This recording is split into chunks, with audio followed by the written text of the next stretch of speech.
অভয়া মৃত্যুর বিচারের দাবিতে এর আগেও নবান্ন অভিযান হয়েছে, এবারেও অভয়ার বাবা মায়ের ডাকে নবান্ন অভিযান। এইটুকুই রাজ্য সরকারকে বোঝাতে চাইছি যে আপনি পুলিশ এবং গুন্ডা দিয়ে শাসনতন্ত্র চালাচ্ছেন, যা গণতন্ত্রের পক্ষে সঠিক কাজ নয়।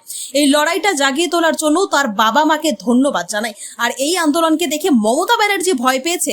এখানে যেভাবে আন্দোলন রোখার জন্য ব্যারিকেড, জলকামান ব্যবহার করা হচ্ছে, এটাই আমাদের জয় যে মমতা ব্যানার্জি সরকারকে নাড়া দিতে পেরেছে। তবে অভয়া মৃত্যুর বিচার হবেই বলে জানালেন ব্যারাকপুরে প্রাক্তন সাংসদ অর্জুন সিং, এবং তিনি সেই আন্দোলনে যাচ্ছেন। সেখানে কে যাবে না যাবে সেটা বড় কথা নয়, লক্ষ লক্ষ মানুষ এই আন্দোলনে যোগ দেবে বলে নবান্ন অভিযানের উদ্দেশ্যে যাওয়ার আগে সাংবাদিকদের মুখোমুখি হয়ে বললেন অর্জুন সিং। আজকে হলো এক বছর দিনে আজকে নবান্ন অভিযানে ডাক দেওয়া হয়েছে। নবান্ন অভিযানের আগে বহুবার ডাক দেওয়া হয়েছে, কিন্তু কেউ নবান্ন পর্যন্ত পৌঁছতে পারেনি। দেখুন, এটা তো একটা গণতান্ত্রিক পদ্ধতি। আমরা আমাদের ঘরের মেয়ে অভয়ার জন্যে আগেও আমরা নবান্ন অভিযান করেছিলাম ছাত্র সমাজকে সামনে রেখে। এবার সরাসরি তার মা বাবা এই নবান্ন অভিযানটা ডেকেছে।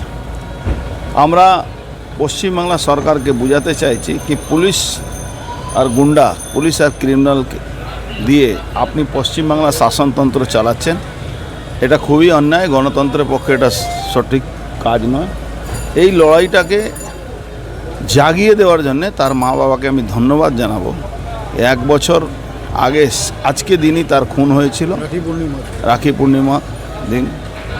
আজকে রাখি পূর্ণিমা হলেও আপনি যাবেন নবান্ন, যদি আপনার দেখবেন টিভি পর্দায়, তাহলে দেখবেন হাজার হাজার লক্ষ লক্ষ মানুষ আজকে মার্চ করবে। মমতা ব্যানার্জি ভয় পেয়েছেন, কন্টেনার লাগাচ্ছেন, ওই ব্যারিকেড ঝালাই করে দিচ্ছেন। এটাই আমাদের জিত, এটাই আমাদের ভিক্টরি, কি আমরা এই লড়াইটাতে মমতা ব্যানার্জি সরকারকে নড়িয়ে দিতে পারি। মমতা ব্যানার্জি যে নট এ ফ্যাক্টর, সরকারকে নড়িয়ে দিতে পারছি, এটাই আমাদের বড়। রাজনৈতিক ব্যক্তিত্ব কারা থাকছে উল্লেখযোগ্য? দেখুন, উনি সবাইকে ডাক দিয়েছেন, কে থাকবেন না থাকবেন ইটস নট মাই জব। আমি থাকছি, আমি যাচ্ছি। শুভেন্দুবাবু থাকার কথা, উনি নিশ্চয়ই থাকবেন আশা করি।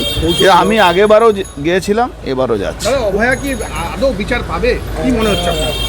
দেখুন, বিচার তো একটা সময় আসবে, কি যদি ভারতবর্ষের ন্যায় ব্যবস্থা, ভারতবর্ষের মমতা ব্যানার্জিকে যেভাবে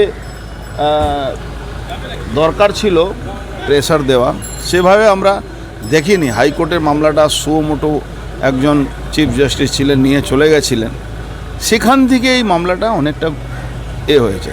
কিন্তু আমরা বিশ্বাসী আন্দোলনই পথ দেখাবে, অভয়া বিচার পাবে। যেভাবে পুলিশ দিয়েছে নিরাপত্তা নিয়ে পৌঁছতে পারবে।